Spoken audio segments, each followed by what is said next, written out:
오늘 말씀은 칭의에 대해서예요. 칭의. 조직신학을 강의하는 건데 교리죠. 여러분 칭의에 대해서 들어보신 적이 있을 수도 있고 처음 듣는 분도 있을 거예요. 칭의. 칭의라는 게 제가 한번 이단 애들이랑 논쟁하다가 너 이신칭의 모르냐? 그랬더니 그런 게 성경에 어디 있네요. 성경에도 없는 내용을 가지고 이야기하지 말라. 근데 여러분 칭의라는 건요 성경에 없는 내용이 아니라 오히려 성경에 있는 내용입니다. 근데 있는 내용인데 한자어로 줄였기 때문에 이제 없는 것처럼 보이죠. 여러분 그 칭하면은 무슨 뜻일까요? 칭하다. 그죠? 의는요? 의롭다예요. 그래서 의롭다라고 칭하다. 그리고 칭의예요. 의롭게 여기다. 그래서 성경에선 칭의라는 단어 대신에 의롭다 하심을 받았으니 라는 식으로 나와 있어요. 의롭다 하심을 받았으니, 의롭다 하시는 이가 여기 계시니 이런 식으로 쓰입니다. 이 영어로는요 justify라고 합니다. justify라고 하는데 여러분 뭐뭐 fy 하면은 어떻게 만드는 거거든요. 무슨 화하다 이라는 거예요. 여러분 justice라는 단어는 알죠? justice가 뭐죠? 정의예요. 그럼 justice가 정의. 그럼 justify는 의롭게 하다라는 거예요. justify. 영어 성경에서는 justify 혹은 justified. 그러니까 의롭게 되었다. 그럼 justified라고 나오겠죠? 그렇게 검색을 하시면은 여러분들이 보실 수 있는데 제일 많이 검색되는 성경은 역시나 로마서에서 이 칭의라는 개념을 많이 볼 수 있어요. 자, 그럼 설명드리겠습니다. 이 기독교에서 가장 중요한 것이 바로 이 칭의입니다.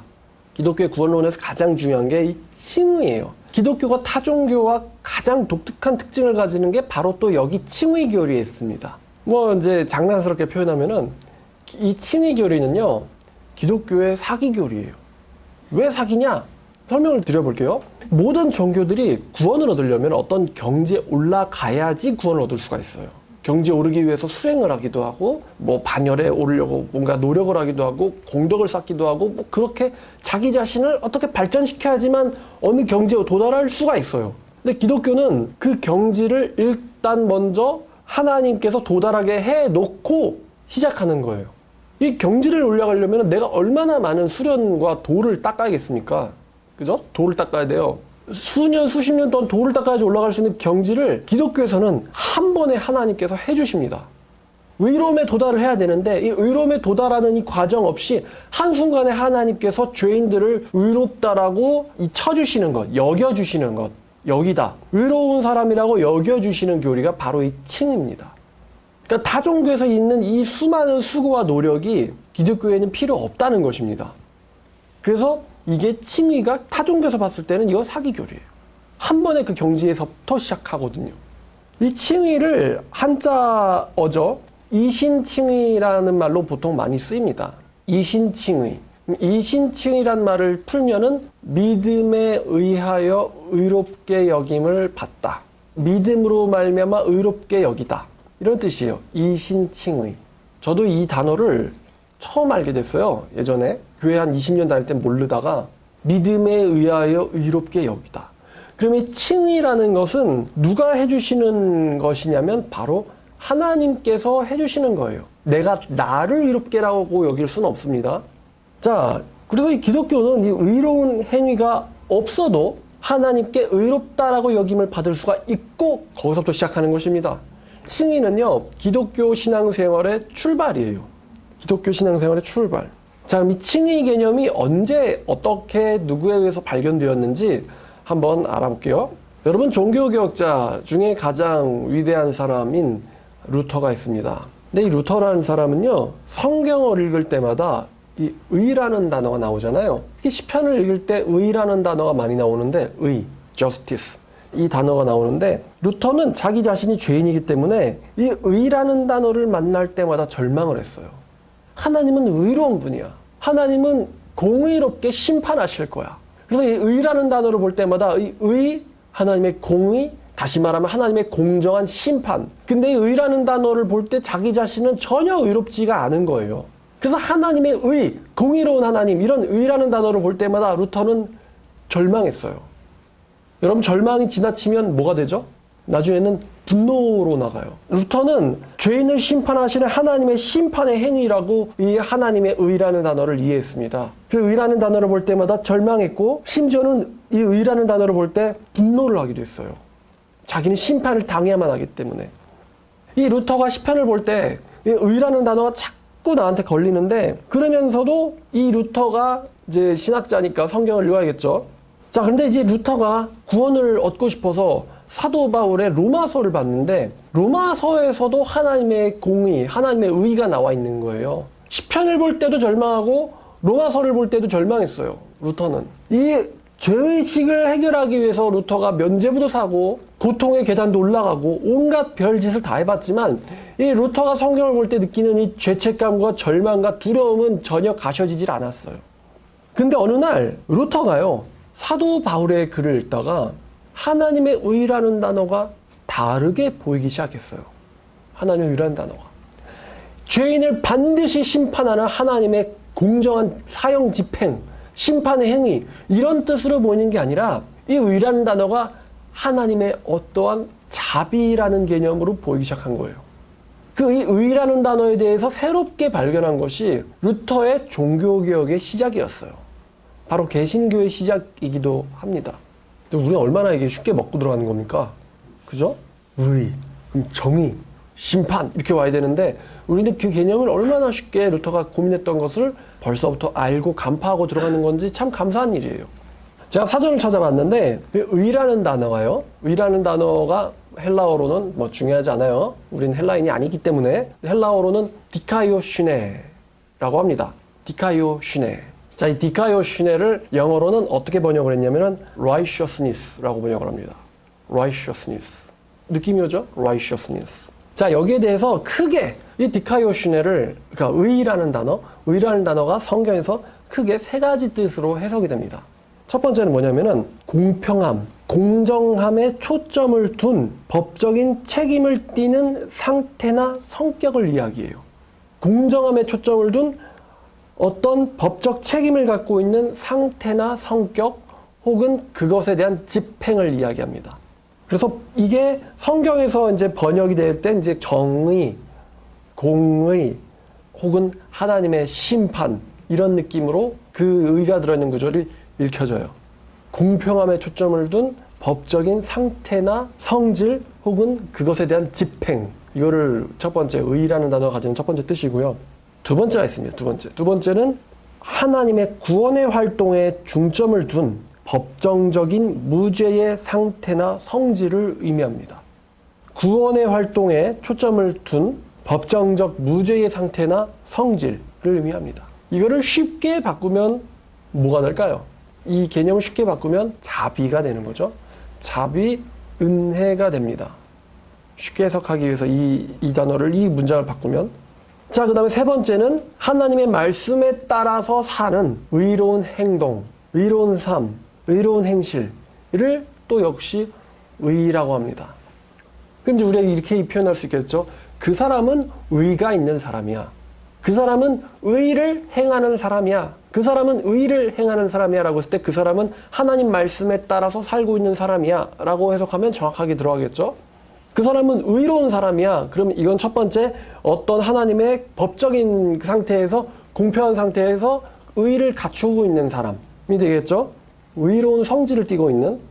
자, 근데 이 루터가 이제 이 1번으로만 의를 본 거예요. 하나님의 공평한 심판의 집행으로 본 겁니다. 의를. 그러니까 볼 때마다 나는 죄인이기 때문에 이 의라는 단어를 만나면은 두렵고 무서운 거예요. 루터는. 그랬었어요. 자, 실제로 이렇게 세 가지 뜻으로 해석될 수 있다는 것을 여러분들과 함께 보고 싶은데, 자, 제가 몇 개 찾아봤어요. 시편 50편 보겠습니다. 시편 50편 6절을 보니까, 자, 하늘이 그의 공의를 선포하리니 하나님 그는 심판장이심이로다. 이런 말씀 있죠. 하늘이 그의 공의를 선포하리니죠. 이 말씀 들으면서 하나님의 공평한 정의로운 하나님의 그러한 하나님의 성격, 이게 어떻게 저한테 들어오냐면은 하나님께서 의인과 악인에게도 비를 내리신다 그러잖아요. 의인에게도 악인에게도 비를 내리시고 의인과 악인에게도 햇빛을 비춰주신다. 그러니까 여기서 하나님의 공의가 드러나는 거예요. 근데 여기서 하늘이 그의 공의를 선포한다 라는 말씀이 저한테 그렇게 느꼈어요. 하나님의 공정하심과 공의로움을 하늘이 보여주고 있다.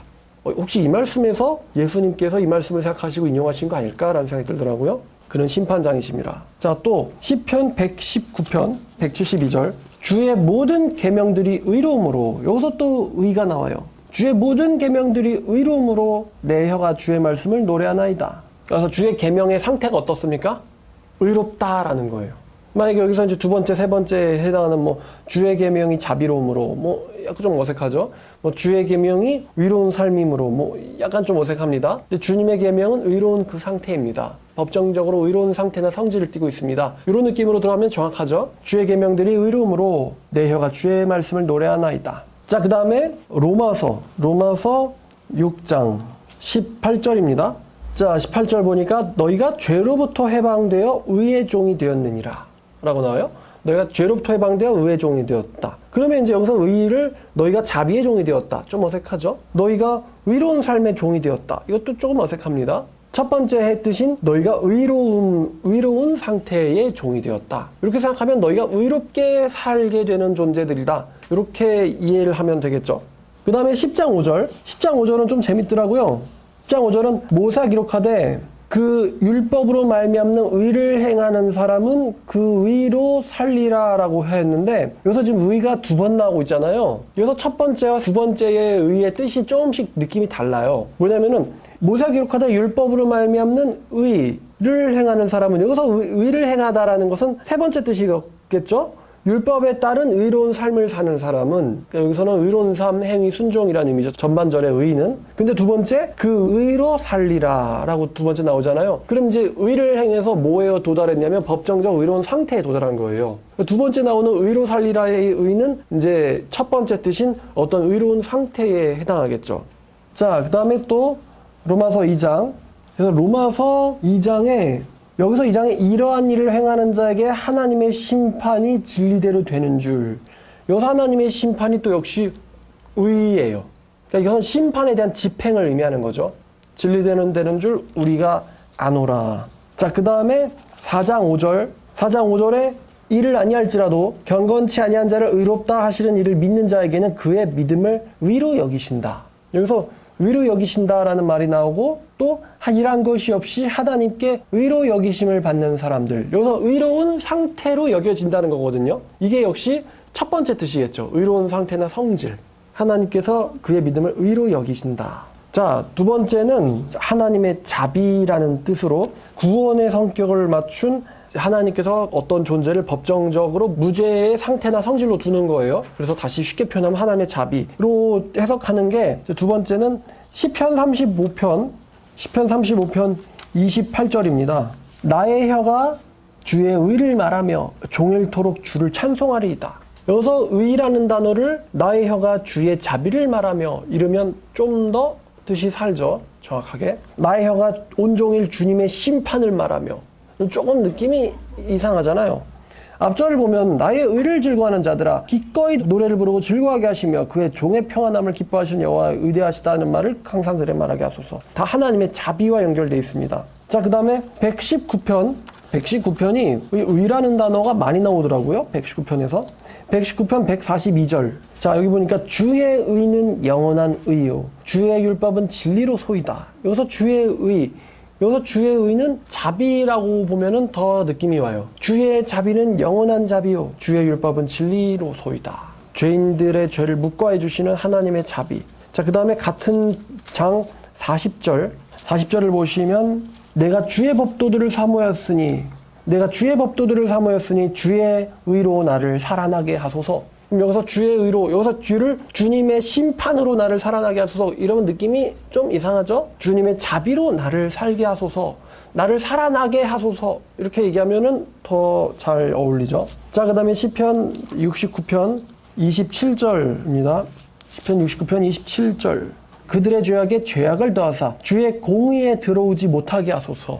이게 뭐냐? 그들을 주님의 자비에 들어오지 못하게 하소서. 이렇게 해석하면 좀 더 잘 어울리죠? 그들의 죄악에 죄악을 더하사 주님의 심판에 들어오지 못하게 하소서. 이러면 좀 느낌이 오히려 정반대잖아요. 심판하지 마세요. 이런 뜻이 되니까요. 자, 그 다음에 이제 호세아 10장 12절입니다. 호세아 10장 12절. 너희가 자기를 위하여 공의를 심고 은혜를 거두라. 너희 묵은 땅을 기경하라. 지금이 곧 여호와를 찾을 때니 마침내 여호와께서 오사 공의를 비처럼 너희에게 내리시리라. 여기서 공의가 또 나오잖아요. 여기서 공의를 심판으로 해석한다면 하나님께서 너희에게 와가지고 심판을 비처럼 내린다. 그럼 완전 느낌이 정반대죠, 이거? 그죠? 정반대예요. 근데 첫 번째, 하나님께서 오사 자기의 자비를 너희에게 비처럼 내리시리라. 그러면 이제 앞에 있는 상반절인 너희의 묵은 땅을 기경하라. 여호와를 찾을 때다. 그죠? 지금 하나님의 자비를 구하라. 지금이 그때다. 이런 느낌으로 들어오잖아요. 그러니까 공의를 심판으로만 해석하면은 요런 구절이 이상하게 되는 건데, 그래서 공의를 하나님의 자비로 해석할 경우 훨씬 더 느낌이 잘 살아난다는 거예요. 자, 그 다음에 이제 우리 이사야, 예수님의 사역을 암시하고 있는 이사야, 혹은 하나님의 선을 선포하는 이사야 41장. 이사야 41장 10절을 보니까 두려워하지 말라. 내가 너와 함께함이라. 놀라지 마라. 나는 네 하나님 됨이라. 이거 유명한 구절이죠.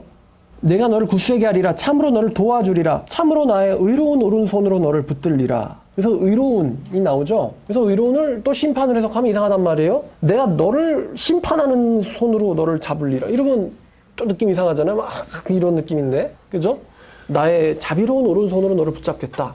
이렇게 해석해야지 잘 맞죠?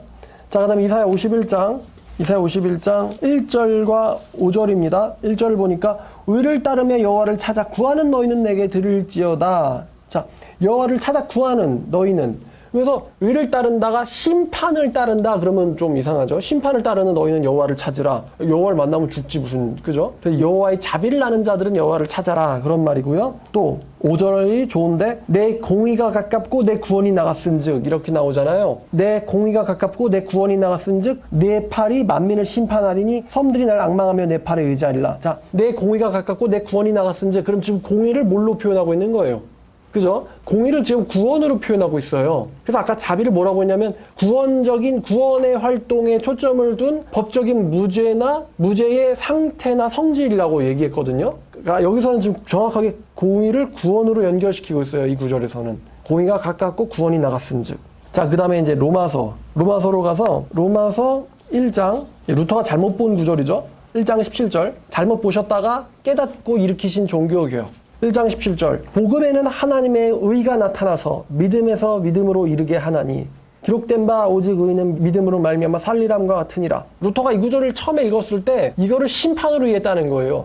이 복음에는 하나님의 심판이 들어있어서 이렇게 되니까 이거를 볼 때도 두려웠던 거예요, 루터가. 근데 여기서 의는 하나님의 심판을 의미하는 것이 아니라 하나님께서 우리를 법적으로 무죄하다라고 선언하시는, 즉 하나님의 용서와 자비, 하나님의 자비와 은혜로 읽어야지 정확하게 들어옵니다. 복음에는 하나님의 은혜가 혹은 자비가 들어있어서 믿음에서 믿음으로 이르게 한다. 이렇게 이해를 해야지 정확하게 이 구절이 들어오죠. 자, 그 다음에 로마서 10장 3절. 하나님의 의를 모르고 자기의 의를 세우려고 힘써 하나님의 의에 복종하지 아니하였느니라. 여기서 하나님의 의를 모르고, 요거를 우리가 하나님의 심판을 모르고 이렇게 해석하면은 이상하죠. 하나님의 심판을 알면은, 심판을 알기 때문에 의롭게 내가 살아가지고 하나님의 눈에 맞아야 되잖아요. 눈높이에. 하나님의 눈에 들어야 되잖아요. 근데 이렇게 해석하면은 오히려 유대인들이 정당화가 돼버리고요. 여기 보면 유대인들이 하나님의 용서하심, 자비를 모르고 자기의 의로운 행위, 이제 여기서 3번에 해당하겠죠? 자기의 의로운 행위를 자꾸만 해가지고 힘써서 하나님의 의, 두 번째, 하나님의 자비로우심에 복종하지 않았다.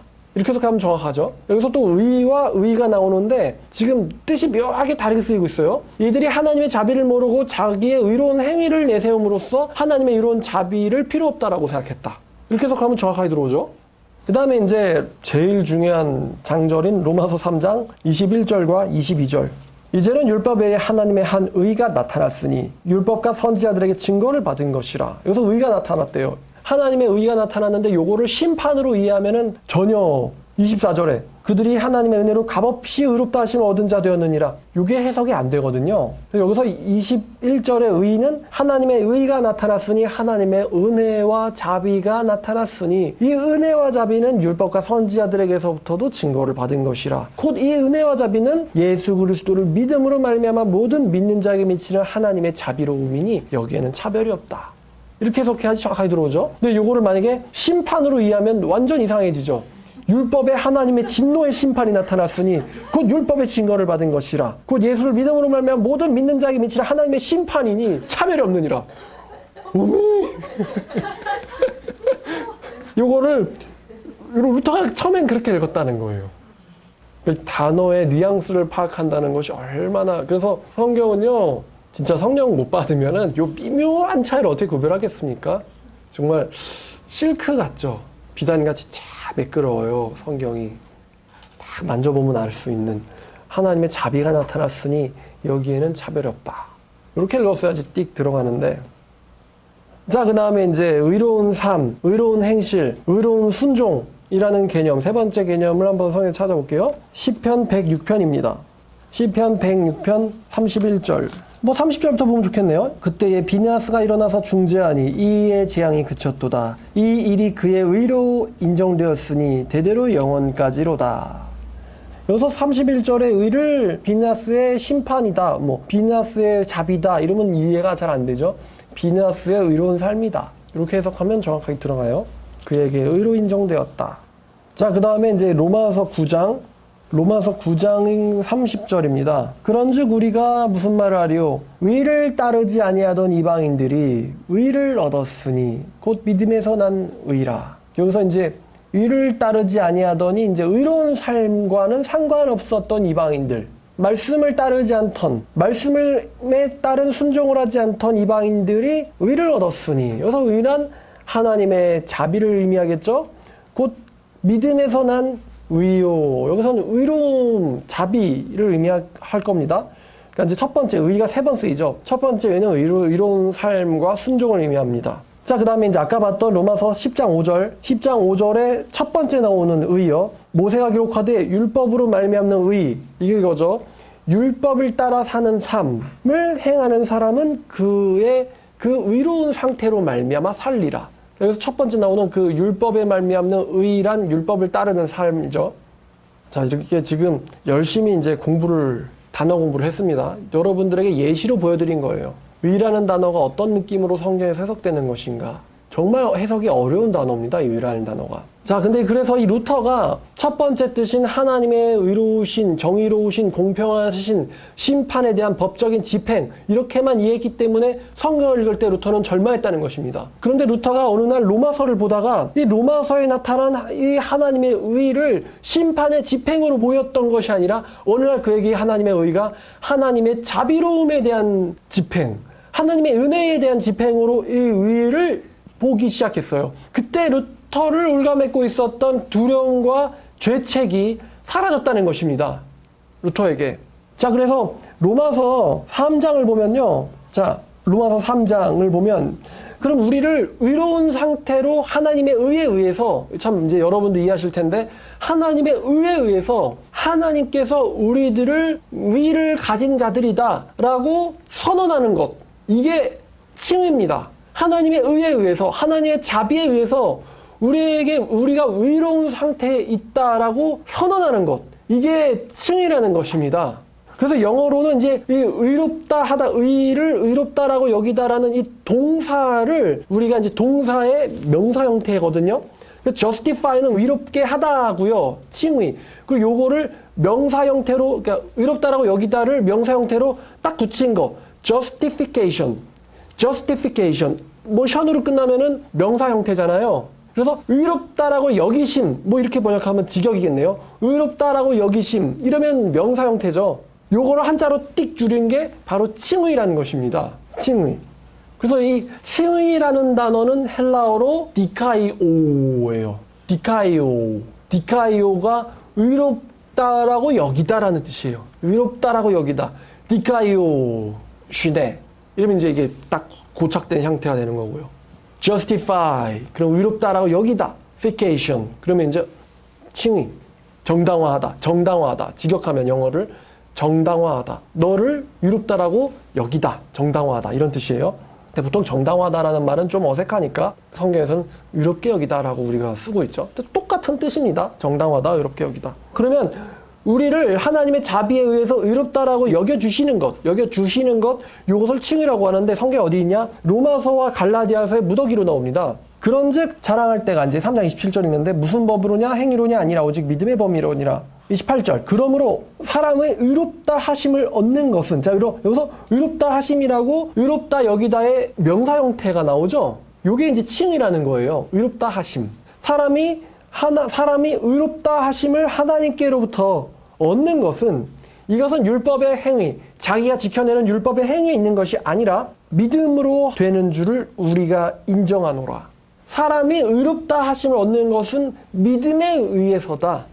그래서 요 믿음에 의해서 의롭다라고 여기다라는 것이 드디어 이제 이신칭의라는, 이신이 더 붙는 거죠. 믿음으로 말미암아 의롭게 여기다, 여겨짐을 받다가 이신칭의가 되는 거예요. 성경에 있죠. 의롭다 하심, 믿음에 의해서. 그래서 영어로도 뭐라고 나와있냐? For we hold that one is justified. 어떤 사람이 justified, 의롭다함을 지금 받는 거예요. 수동태예요. One is justified by faith. by는 뭐뭐에 의해서잖아요. faith, 믿음에 의해서 의롭다라고 여기심을 받다가 이제 이신칭의가 되는 거예요. 믿음에 의해서 의롭다 여기심을 받다. 그럼 의롭다 여김은 누가 하는 거예요? 하나님이 하시는 거죠. 하나님이. 의롭다 여김을 하나님이 하시는 것이고 그것을 사람이 받는 거예요. 뭐에 의해서? 믿음에 의해서. 루터가 요거를 보고는 루터가 이신칭이라는 개념이 성경에 들어있다는 것을 발견했어요. 그리고 나서 일어난 게 바로 종교개혁이에요. 사람이 하나님 앞에서 의롭다라고 인정되는 것은 자신의 의로운 상태나 의로운 삶을 따라 사는 삶이 아니라 죄인을 의롭다라고 여겨주시는 하나님의 자비에 대한 선포가 바로 이 복음에 들어있다는 것을 루터가 발견한 거예요. 이해하시죠? 내 행위가 아니라 하나님의 자비에 들어있다는 것을. 그래서 justification, 아니면 justify by faith라고 영어로도 말하고 있습니다. 자, 그 다음에 이제 5장 1절입니다. 로마서 5장 1절. 로마서 5장 1절에 보니까 그러므로 우리가 믿음으로 의롭다 하심을 받았으니, 칭의 또 나오죠. 의롭다라고 여기심을 받았다. 뭐에 의해서? 믿음에 의해서. Therefore, since we have been justified by faith. 이제 have pp니까 have pp 수동태거든요. 우리가 의롭다 여기심을 과거에 받았고 지금도 여전히 의롭다 여기심을 받고 있는 상태예요. 그리고 하나님의 의롭다 여기심이 이제 자비거든요. 우리가 자비를 받았고 지금도 하나님의 자비 안에 있는 상태. 우리가 믿음으로 말미암아 하나님의 자비를 받고 의롭다 여기심을 받았으니 그러므로 우리가 믿음으로 말미암아 하나님과 화평을 하자. 하나님 앞에 동등하게 설 수 있게 되었다. 하나님 앞에 드디어 설 수 있게 되었다. 법적인 무죄 상태입니다. 라고 하나님이 선언하시는 거예요. 칭의는. 자, 그 다음에 이제 갈라디아서 로마서 압축판이니까 의롭다 여기심, 하나님의 자비로 말미암아 무더기로 또 나오는데요. 갈라디아서 2장 16절 의가 진짜 많이 나오네요. 여기 9절에. 그럼 요 의라는 단어의 뉘앙스를 여러분이 파악하셔야겠죠. 사람이 의롭게 되는 것은 율법의 행위로 말미암음이 아니요 오직 예수 그리스도를 믿음으로 말미암는 줄 알므로 우리도 그리스도 예수를 믿나니 이는 우리가 율법의 행위로서가 아니고 그리스도를 믿음으로써 의롭다함을 얻으려 함이라. 여기서 의롭다함이 이제 justification이겠죠. 정당화되다. 율법의 행위로서는 의롭다함을 얻을 육체가 없느니라. 영어로도 아주 좋네요. ESV인데 여러분 한번 들어보세요. Yet we know that a person is not justified by works of the law. 율법의 행위로 말미암아 다 해석되죠. 쉬운 문장이니까. 행위로 말미암아 person is not justified. 의롭게 되지 않는다. But through faith in Jesus Christ. 예수를 믿음을 통해서 된다. So we also have believed in Jesus Christ Jesus. 그래서 우리도 예수를 믿는다. In order to be justified by faith in Christ. 예수를 믿음으로 말미암아 의롭다함을 얻기 위해서. And not by works of the law. 이것은 율법을 지킴으로 되는 것이 아니요. Because by works of the law. 율법을 지킴에 의해서는 no one will be justified. 아무도 의롭다함을 얻을 수 없다. 그러니까 이제 영어거든요. 깔끔하죠. 영어 번역도 잘 됐고 한글 번역도 기가 막히게 잘 됐어요. 의롭다 하심을 얻다. 그 다음에 갈라디아서 3장 11절 바로 옆에 있네요. 3장 11절에 또 하나님 앞에서는 아무도 율법으로 말미암아 의롭게 되지 못할 것이 분명하니 이는 의인은 믿음으로 말미암아 살리라 함과 같으니라. 여기도 나오죠. 여기선 사람이 justified가 되지 못한다. 율법의 행위로는 이렇게 나와 있어요. 율법의 행위로는 사람은 의롭게 되지 못한다. 그리고 뒤에 나오는 문장 보니까 의인은 뭘로 삽니까? 믿음에 의해서 살리라. 그러면 이 믿음에 의해서를 율법에 의해서로 대체시켜버리면은 사람은 믿음에 의해서 의롭다 여김을 받는다가 되겠죠. 자, 그 다음에 이제 3장 24절입니다. 이같이 율법이 우리를 그리스도께로 인도하는 초등교사가 되어 우리로 하여금 믿음으로 말미암아 의롭다 함을 얻으려 함이라. 여기서 의롭다 함을 얻게 하려. 여기서 의롭다 함이 역시 이신칭입니다. 그러니까 칭의가 들어있네요. 믿음으로 말미암아 의롭다 함. 이신칭이네요. 그대로 줄이면 믿음으로 신 말미암아 이 의롭다 함을 얻는다. 칭의 다 있네요. 여기에. 그 다음에 이제 마지막으로 3장 8절. 3장 8절 보니까 또 하나님께서 이방을 믿음으로 말미암아 의로 정하실 것을 성경이 미리 알고 먼저 아브라함에게 복음을 전하되 이방인들이 너로 말미암아 복을 받으리라 라고 성경이 얘기하고 있어요. 여기도 영어 보니까 And the scripture foreseeing 구약 성경이 먼저 보았다. 뭘 보았냐면은 God would justify the Gentiles by faith. 이방인들이 믿음에 의해서 의롭게 될 것을 성경이 미리 보고 preached the gospel. 복음을 전했다. beforehand to Abraham. 아브라함에게. 이런 뜻이죠. 우리가 루터가 이 성경을 볼 때 의로운 하나님 앞에서 의로운 상태로 선언되는 것은 자기의 행위를 따라서 되는 것이 아니라 하나님의 의롭게 여기시는 자비에 따라서 된다는 것을 루터가 발견하고 나서 로마서가 다르게 보이기 시작했다는 겁니다. 여러분들도 성경을 볼 때 의라는 단어가 나오면 이 의가 어떠한 의미로 쓰였을까라는 것을 생각하시면서 읽으면 성경이 더 재밌겠죠? 자, 그래서 이제 영어로는 justify였고요. 제가 일본어도 찾아봤는데요. 일본어로는 칭의라는 단어를요, 이 단어를 쓰더라고요. 다 이거예요. 뭐냐면은 기또 사레루라는 단어입니다. 기또 사레루. 근데 이거를 이 기또 사레루를요, 제가 위에서 지금 언급한 로마서 3장 28절, 또 로마서 5장 1절, 갈라디아서 2장 16절, 3장 11절, 3장 24절, 3장 8절 읽었거든요. 근데 제가 이걸 일본어 성경을 다 찾아봤어요. 6개를. 다 찾아봤는데 3장 8절을 제외한 나머지 5개는 전부 다 기또 사레루라고 되어 있어요. 근데 여기서 사레루가 이게 의롭다라고 하다라는 뜻인가? 그러니까 이거를 사람이 받는 거라고 표현을 해야 될지 아니면은 하나님께서 하시는 거라고 표현해야 될지 둘 다 해석이 되는 것 같던데, 근데 여기서 3장 8절을 보니까 3장 8절은요, 그 우리가 영어나 한글을 보면 똑같은 본문인데 이 3장 8절에서는 일본어 성경에서 기또 나사루라고 되어 있었어요.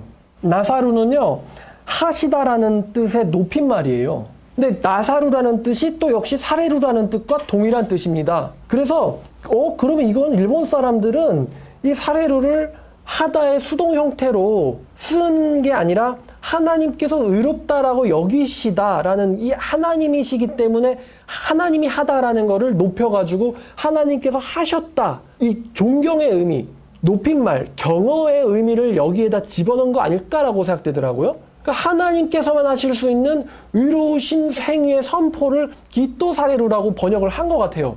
그래서 일본어에는 이 의롭다라고 여기다라는 말에 높임말을 씀으로써 의롭다 하시는 주체가 하나님이라는 것을 사실은 내포하고 있다라고 저는 느껴졌어요. 자, 그래서 이 칭의라는 것은요, 또 어떤 의미가 있냐면 이것은요, 법정에서 무죄 선고를 하는 법정적 의미입니다. 칭의라는 것은. 단서가 어디 있냐면 누가복음 18장 14절에 유명한 구절이죠. 내가 너에게 이르노니 이에 저 바리새인이 아니고 이 사람의 의롭다 하심을 받고 그의 집으로 내려갔느니라. 여기서 의롭다 하심 또 나오죠. 근데 여기서 의롭다 하심을 받는다는 것은 하나님 앞에서 받아들여진다는 거예요. 나에게서만 일어나는 일이 아니라 천상의 법정에서 일어나는 행위를 말하는 것입니다. 그래서 법정적인 선언이라는 거죠. 법정적 선언이에요. 또 사도행전 13장 39절을 보면 또 모세의 율법으로 너희가 의롭다 하심을 얻지 못하던 모든 일에도 이 사람을 힘입어 예수 그리스도를 힘입어 믿는 자마다 의롭다 하심을 얻는 이것이라. 여기도 의롭다 하심이 나오는데 모세를 통해서는 도달하지 못했던 법정적 의로운 상태에 예수를 통해서 예수를 믿음으로 말미암아 하나님 앞에서 법정적으로 의롭게 선언되다 라고 해석이 되죠. 법정적 선언이에요. 그 다음에 로마서 8장 33절과 34절 누가 능히 하나님께서 택하신 자들을 고발하리요 의롭다 하신 이는 하나님이시니 여기서요 의롭다 하다가 무슨적 선언이라고요? 법정적 선언. 그럼 의롭다 하다라는 게 이제 무죄라고 선언하는 거거든요. 법정적으로 무죄인 상태의 선언인데 여기에 대한 이 반대 무죄의 반대가 뭐예요? 유죄죠. 유죄면 뭘 당해요? 심판 말고 여기 있는 단어에서 33절에서 33절에 있는 단어죠. 죄가 있으면 뭘 당해요? 자, 내가 나한테 잘못한 놈을 법원에다 세우는 거는 고소. 나한테는 아니지만 죄가 있는 녀석들을 법원에 세우려고 하는 행위는 고발이거든요. 그래서 이 법정적인 상태의 법정적 표현이라는 것을 증명해주는 단어가 또 여기 나와요. 의롭다 하신 이의 의롭다 하시다라는 것의 정반대가 지금 고발이거든요. 고발, 의롭다 하시다 둘 다 법정적인 표현이에요. 누가 정죄하리오? 죽으실 뿐 아니라 다시 살아나시는 이는 그리스도 예수시니 그나 하나님 우편에 계신 자요 우리를 위해 간구하시는 자시니라. 법정적 선언이라는 것입니다. 의롭다 하심 이 칭의는요. 단순히 우리의 개념으로만 있는 것이 아니라 하나님께서 천상재판에서 여기시는 법정적 의로운 상태예요. 여기서 이제 한 걸음 더 나가면 요한계시록 20장에 하나님의 최후의 심판이 있잖아요. 그 최후의 심판에서 하나님을 예수를 믿는 자들은 무죄라는 선언을 받게 될 것입니다. 그리고 예수 그리스도를 믿지 않는 자들은 거기서 유죄라는 선고를 당하게 될 것입니다. 요한계시록 20장 11절부터 15절까지 나와 있는 천상의 재판에서 말입니다. 이 천상의 재판에서 우리는 의롭다라고 선언당할 것이다 라는 것을 로마서에서 미리 이야기하고 있는 거예요. 자, 그러면 어떻게 하나님께서 우리들을 의롭다라고 여기실 수 있는가? 우리는 지금 의인입니까? 죄인입니까? 죄인이란 말이에요. 죄인인데 어떻게 이 죄인인 사람들을 의롭다라고 할 수 있는가? 자, 여러분, 죄인을 의롭다라고 하면은 그 사람은 착한 사람이에요? 나쁜 사람이에요? 나쁜 사람이죠. 죄인을 의롭다라고 하고 의로운 사람을 죄인이라고 하는 건 착한 사람, 나쁜 사람. 나쁜 사람이란 말이에요. 근데 하나님께서는 인간의 죄를 대신 처리하는 방법에 대해서 성경에서 미리 얘기를 해주셨어요. 이게 안수인데요. 자, 안수 레위기 4장을 보겠습니다. 레위기 4장. 자, 레위기 4장 4절을 보면 4절에 무슨 단어가 있죠? 수송아지를 회막문 여호와 앞으로 끌어다가 그 송아지의 머리에 안수하고, 그죠? 3절에 제사장이 범죄하면 송아지의 머리에 안수하고 그것을 요 앞에서 죽일 것이요. 또 13절 여호와의 회중이 이스라엘의 회중이 여호와의 계명 중 하나라도 범하여 15절 그러면은 장로들이 여호와 앞에서 그 수송아지 머리에 안수하고, 그죠? 안수하고 또 24절 그 숫 염소의 머리에 안수하고 그 다음에 33절 그 속죄 제물의 머리에 안수하고 번제물을 잡는 곳에서 속죄 제물을 잡을 것이요. 안수하고 계속 나오죠. 그리고 아사셀 레위기 16장 21절을 보면은 자 아론은 그의 두 손으로 살아있는 염소의 머리에 안수하여 이스라엘 자손들의 모든 불의와 그 범한 모든 죄를 아뢰고 그 죄를 염소의 머리에 두어 미리 정한 사람에게 맡겨 광야로 보낼지니. 여기 좀 더 자세하게 나오네요. 온 이스라엘의 죄를 그 염소의 머리에 두어서 그 정한 사람에 맡겨 광야로 보낼지니 그 염소가 그들의 모든 불의를 지고 접근하기 어려운 광야에 이르거든 그 염소를 광야에 놓을지니라. 지금 안수가 계속 나왔어요. 그 안수가 뭐냐? 이 안수가 뭐냐면요. 죄를 범한 자의 죄가 대속제물에게 넘어가는 것. 죄인의 죄가 다른 누군가에게 넘어가는 것. 이 넘어가게 만드는 상징적 행위가 바로 안수입니다. 그러니까 죄인들이 아까 이스라엘 회중들이 죄를 범하면 회중들의 장로들이 모여서 장로들은 대표잖아요. 장로들이 모여가지고 그 짐승 머리 위에 안수하고 그럼 이스라엘 모든 회중들의 그 죄가 대표인 장로들을 통하여 속죄제물에게 들어간다는 거예요.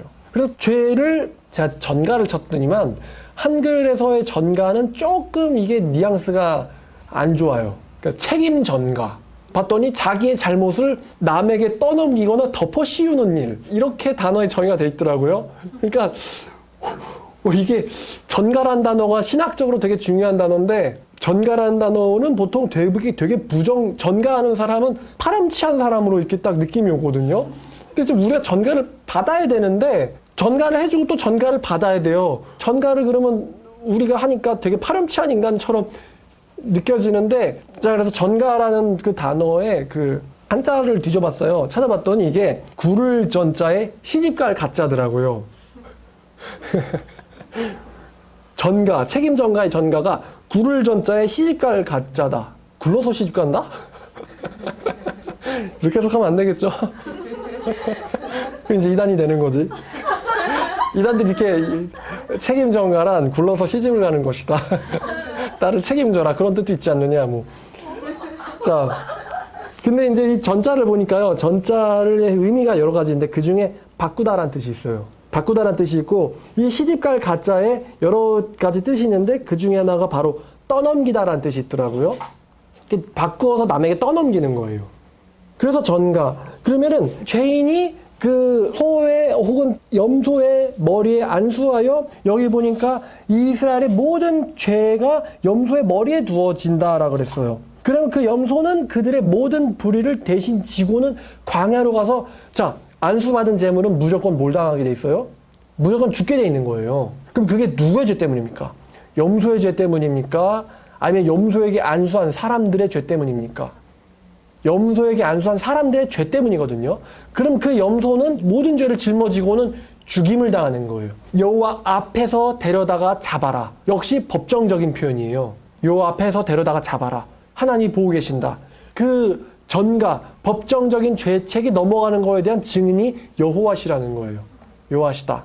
자, 여기서 이 안수를 하는데 여기서 어떤 거냐면 바로 죄가 이 대속제물에게 넘어가는 것. 그래서 이거를 우리가 줄여서 죄의 전가라고 하는 거예요. 죄의 전가. 죄의 전가가 안수를 통해서 인간으로부터 짐승의 속죄제물에게 들어간다. 그럼 속죄제물은 안수를 받고 죄를 전가받고는 반드시 죽어야 돼요. 안수당한 제물은.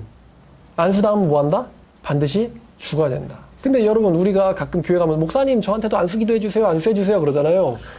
안수는 죄의 전가만 있는 게 아니에요. 안수를 해주는 사람이 안수를 받는 사람보다 의로울 경우 의 역시 안수를 통해서 전가됩니다.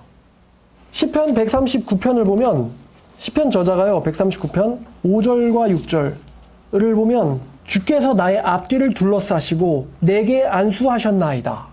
이 지식이 내게 너무 기이하니 높아서 내가 능히 미치지 못하나이다. 라고 나와 있거든요. 그럼 여기서 주께서 나를 앞뒤를 둘러싸시고 내게 안수하셨다라 그래요. 그럼 이거를 만약에 아까 첫 번째 개념을 읽어드리면은 여호와께서 내게 죄를 떠넘기고는 나를 죽일 거다. 이렇게 되거든요. 여호와가 죄가 있다. 이렇게 들어가는데 당연히 이렇게 읽으면 안 되겠죠. 여호와께서 나를 안수하시니 나를 그럼 여기서 이게 뭐냐면 하나님의 의로움이 이 인간, 죄인에게 들어가는 거예요. 의의 주입. 주입이란 단어는 액체를 집어넣는 그런 뜻이기 때문에 의의 전가. 의의 전가. 그러니까 이게 이제 내 잘못을 남에게 떠넘겨서 덮어 씌우다. 이런 뜻으로 의의 전가도 있는데. 그죠? 의의 전가가 안수에서 일어난다는 것입니다. 아까 그 회중의 장로들이 염소에게 안수했잖아요. 그럼 장로들은 대표이기 때문에 이스라엘 백성들의 죄가 염소들에게 들어간다라고 상징적 행위거든요. 그럼 왜 목사님 안수해주세요 그러느냐? 목사님이 이러는 게 아니라 하나님의 의로우심이 하나님의 이제 사자겠죠? 사자인 목회자를 통해서 하나님의 의로우심이 사람에게 의로 전가된다라는 역시 상징적 행위겠죠. 안수가. 그래서 주님께 안수를 받는 장면이 139편 5절에 나와요. 그럼 여기서는 생략돼 있지만 이 시편 기자 다윗이 뭐라고 했냐면은 이 안수에 대한 지식이 뿐만 아니라 여호와의 모든 계획들이 기이하다는 거예요. 기이하다.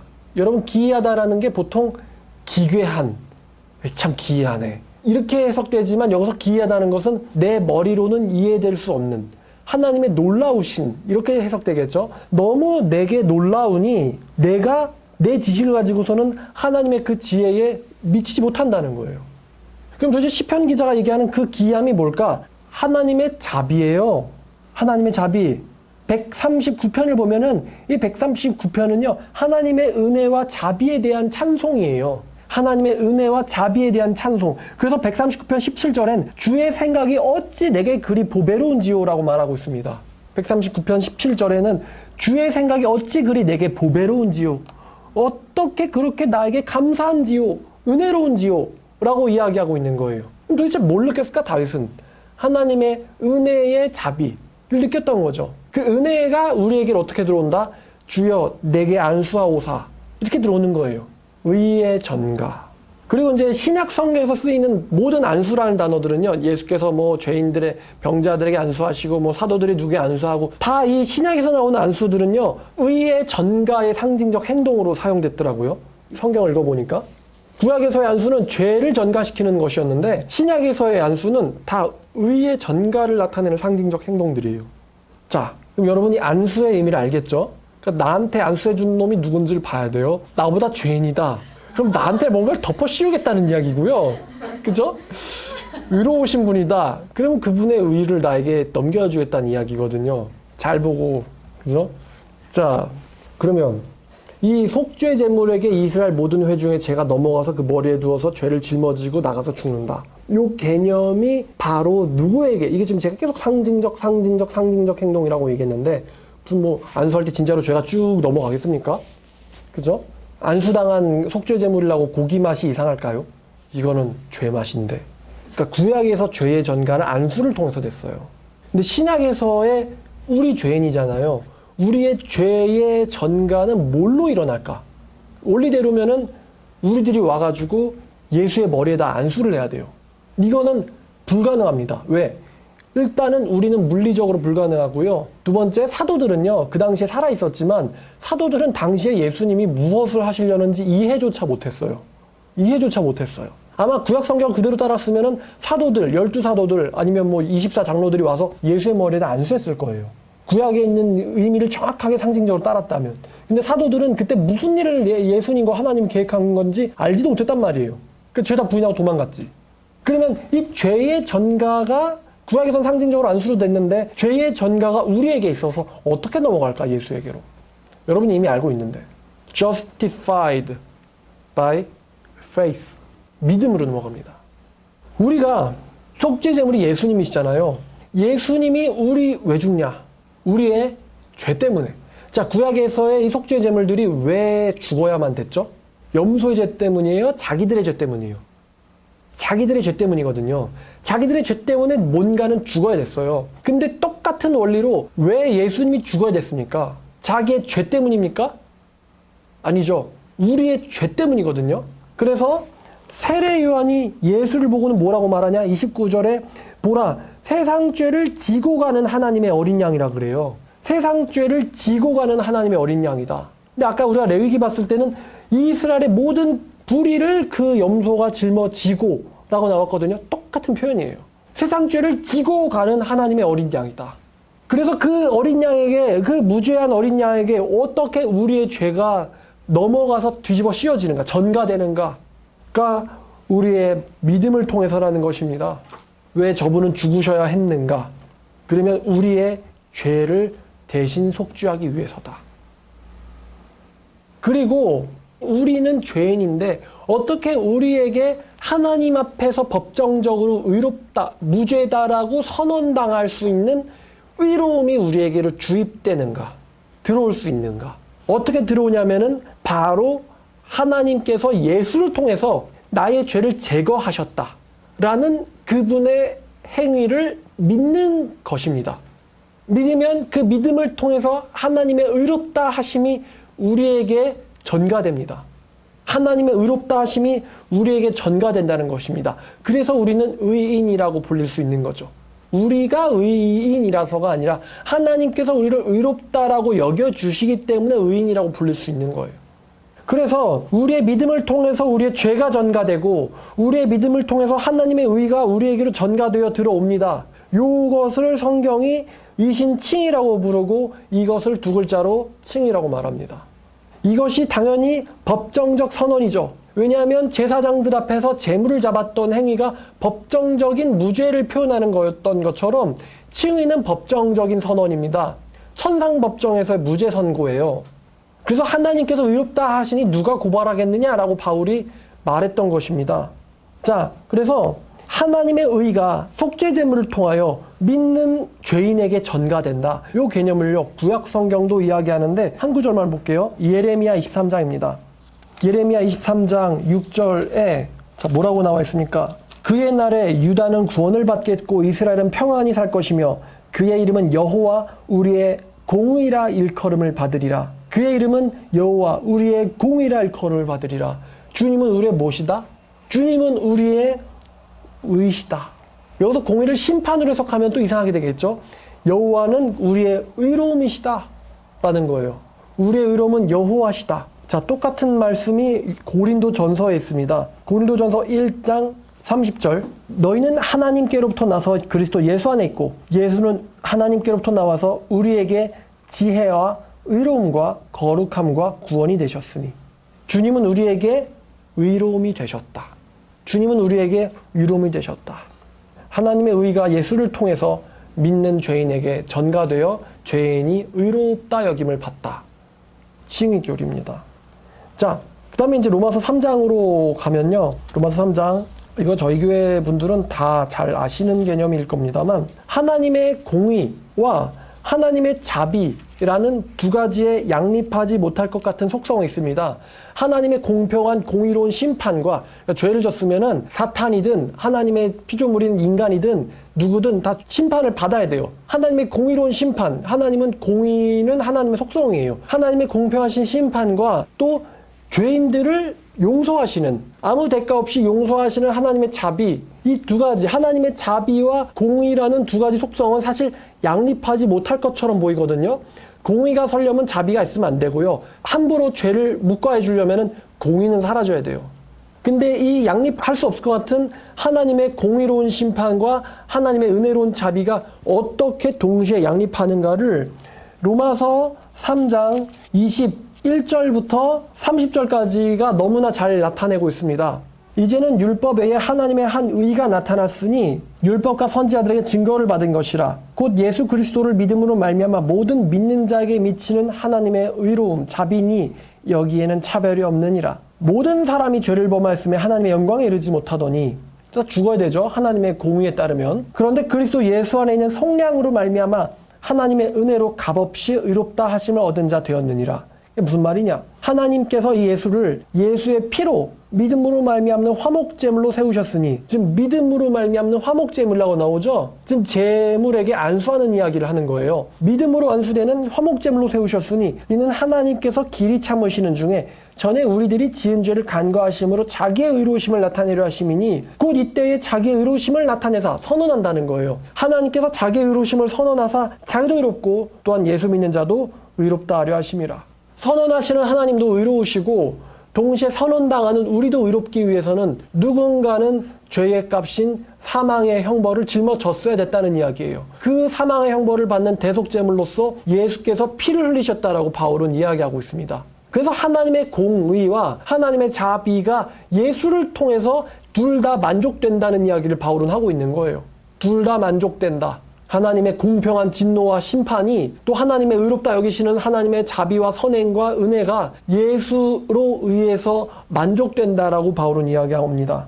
예수 믿는 자도 의롭다 하려 하심이라. 그런즉 자랑할 때가 어디 있느냐? 있을 수 없느니라. 무슨 법이냐? 행위로냐? 아니라 오직 믿음의 법이로니라. 그러므로 사람이 의롭다 하심을 얻는 것은 율법의 행위에 있지 않고 믿음으로 되는 줄 우리가 인정하노라. 하나님은 다만 유대인들의 하나님이시냐? 또한 이방인의 하나님은 아니시냐?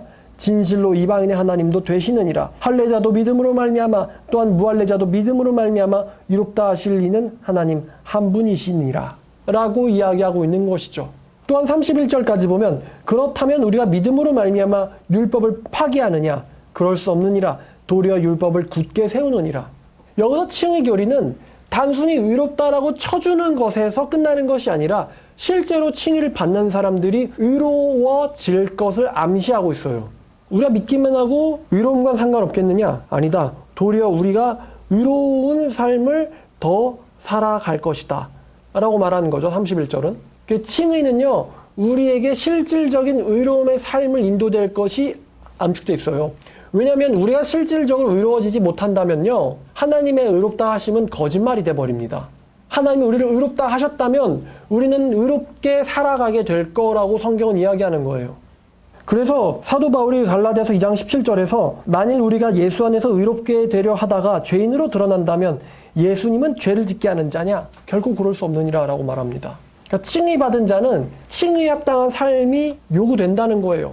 그렇게 되어질 거다. 정확하게 표현해야겠죠? 칭의를 받는 사람은 그에 걸맞는 삶으로 바뀔 거다라고 이야기하고 있습니다. 바뀔 거다. 그래서 여러분이 에스겔 36장 아시듯이 하나님에 의해서 새 영을, 새 마음을 받는 사람들은요, 새 마음을 받으면은 하나님께로 돌아와서 회개하고 하나님의 율례와 규례를 따라서 행하게 될 것이다라고 에스겔 36장이 이야기하고 있어요. 그 칭의 받는 것과 내가 내 이름을 위해서 너희들을 의롭다라고 여기겠다. 그리고 그때 내가 너에게 새 영과 새 마음을 줄 것이고 내 영을 너에게 주겠다. 그러면 너희들은 내 율례와 규례를 지켜 행할지라. 순서가 나와 있거든요. 그러니까 칭의 받은 자들은 의로운 삶으로 나아간다라는 게 암시되어 있어요.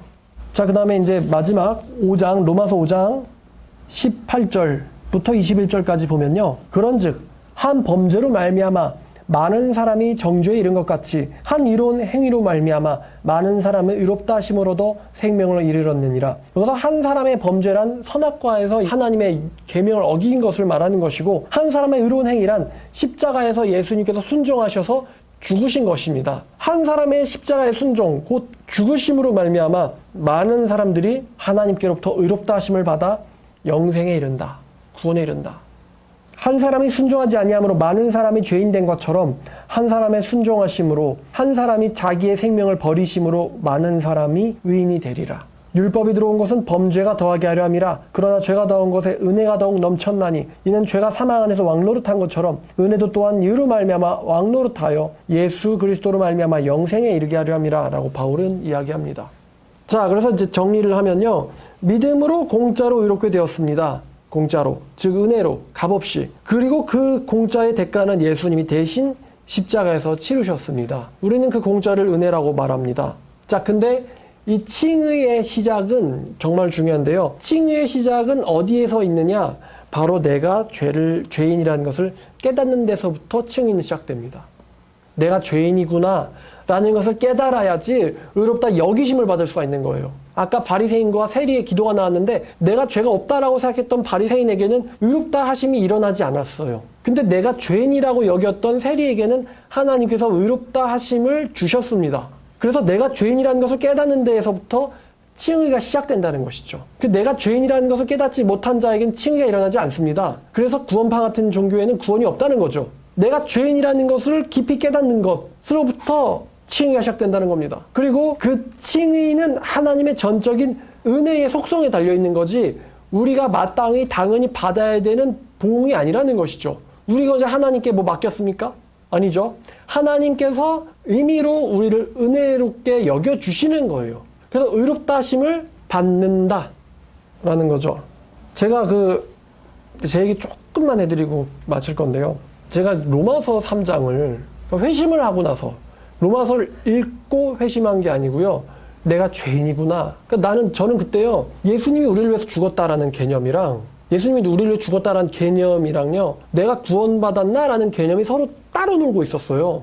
예수님이 우리를 위해 죽었다라는 개념이 저한테 그렇게 실질적으로 와닿지를 않는 상태였어요. 근데 어느 날 극적으로 내가 정말 죄인이구나. 내가 정말 죄인이구나라는 것을 깨닫는 날이 있었어요. 근데 그것을 깨닫는 날에 마치 기다렸다는 듯이 왜 예수가 죽으셨어야만 됐는가? 라는 개념이 제 안에 물밀듯 들어오더라고요. 예수가 왜 죽었는지를 알겠다. 나 때문이구나. 왜 맨날 교회에서 예수님께서 여러분을 위해서 대신 돌아가셨습니다. 대속하셨습니다. 왜 맨날 그런 말을 했는지를, 왜 그 개념이 뭐였는지를 이제야 알겠다. 내 죄 때문이구나. 그래서 내가 죄인이라는 것을 깨닫는 것이 칭의의 시작이라는 거예요. 그 사실을 깨달으니 얼마나 눈물이 나던지, 그때 뭐 교회가 있었나요? 저에게 선생이 있었나요? 저에게 목사님이 계셨나요? 제가 뭐 성경 공부를 했나요? 성경을 읽었나요? 아무것도 없었어요. 다만 귀에서 지겹게 들었던 예수님이 당신을 위해 돌아가셨습니다 라는 말씀과 내가 죄인이었구나라는 그 깨달음이 부딪혀서 불꽃 튀는 거예요. 그러니까 나를 의롭다라고 여겨주시는 것이 전적인 나의 잘남이나 행위가 아니라 하나님이 나를 의롭다라고 여겨주시는 거구나. 예수님을 통해서 그 사실을 깨달으니 뭐가 나냐면 눈물이 나는 거예요. 그래서 그 다음에 나서 로마서를 읽는데 제가 아까 말씀드렸듯이 전 로마서를 한 번도 하나님의 심판이 나타났다라는 식으로 보여진 적이 없거든요. 그러니까 그 원리를 알고 나서 로마서를 보니까 로마서에 나타난 하나님의 자비가 그대로 들어오는 거예요. 왜 난 놓고 기억자 모른다라는 말처럼 나에게 일어났던 일이니까 그대로 로마서가 그대로 느껴지는 거예요.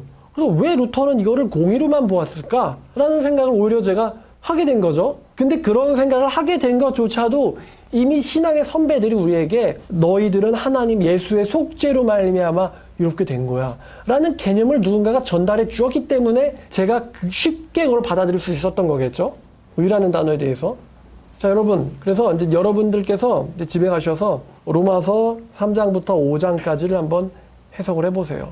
의롭다 여기심 혹은 의라는 단어의 그 미묘한 뉘앙스의 차이를 느껴보시고 우리가 믿음으로 말미암아 의롭다 하심을 받았으니 왜 믿음으로 의와 죄가 서로 전가되는가, 그리고 하나님께 왜 우리가 법정적 무죄 상태로 선언되는가를 느껴보세요. 자, 오늘 말씀 여기까지 하겠습니다.